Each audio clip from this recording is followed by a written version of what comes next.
6 నెలల నుంచి జరుగుతున్నటువంటి ఎన్నికల ప్రస్థానం ఈ రోజుతో ఓ గొప్ప విజయంతో ప్రభుత్వానికి మద్దతుగా ఎన్డీఏ కూటమి నాయకత్వాన్ని మరొకసారి సమర్థించినటువంటి ప్రజలకి, ఆశీస్సులు అందించినటువంటి పట్టభద్రులకి, సహకరించినటువంటి ప్రతి వర్గానికి కూడా నా హృదయపూర్వకమైనటువంటి ధన్యవాదాలు తెలుపుకుంటా ఉన్నా. ఇది ఒక అపూర్వమైనటువంటి విజయంగా మనం భావించాలి. ఎందుకంటే రకరకాల ప్రయత్నాలు,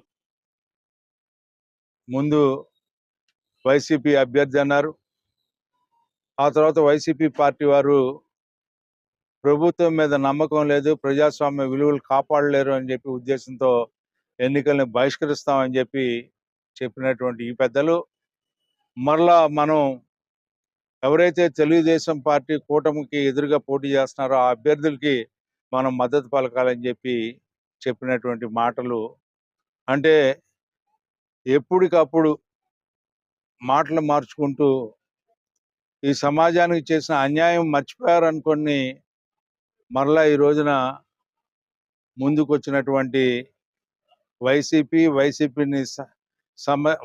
సమర్థించినటువంటి పీడీఎఫ్ అభ్యర్థి ఇద్దరికి కూడా ప్రజలు గుణపాఠం చెప్పారని నేను అనుకుంటా ఉన్నా. ఎందుకంటే ఈ రోజున వీళ్ళందరూ ఏదేదో మాట్లాడుతూ ఉన్నారు. ఒక్క బూత్ అంటే ఒక్క బూత్ 483 బూతుల్లో ఏ ఒక్క బూతులు అయినా సరే మెజారిటీ వచ్చిందా అని నేను అడుగుతా ఉన్నా.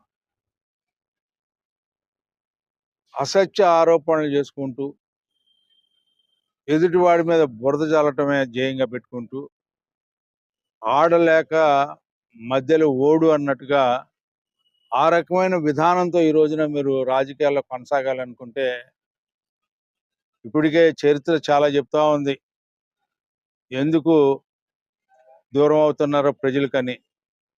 మళ్ళా ఇలాంటి అవాస్తవాలని ప్రజల్లో తీసుకొని మీరు ఇతర రాజకీయ పార్టీలాగా మీరు కూడా తయారైపోతే ఈ రోజున మీకు ఆ గౌరవం ఉండదని చెప్పి ప్రత్యేకంగా మనవి చేసుకుంటూ, ఈ రోజున కూటమి నాయకత్వాన్ని బలపరిచినటువంటి అభ్యర్థిని గెలిపించాలని చెప్పి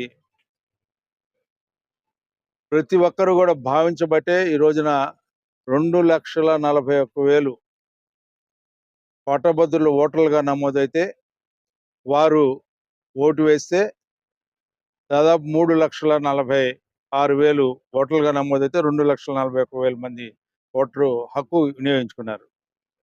దీంట్లో 1,45,057 ఓట్లు నాకు రావటం జరిగింది. ఇది కాకుండా 26,670 ఇన్వాలిడ్ అయినాయి.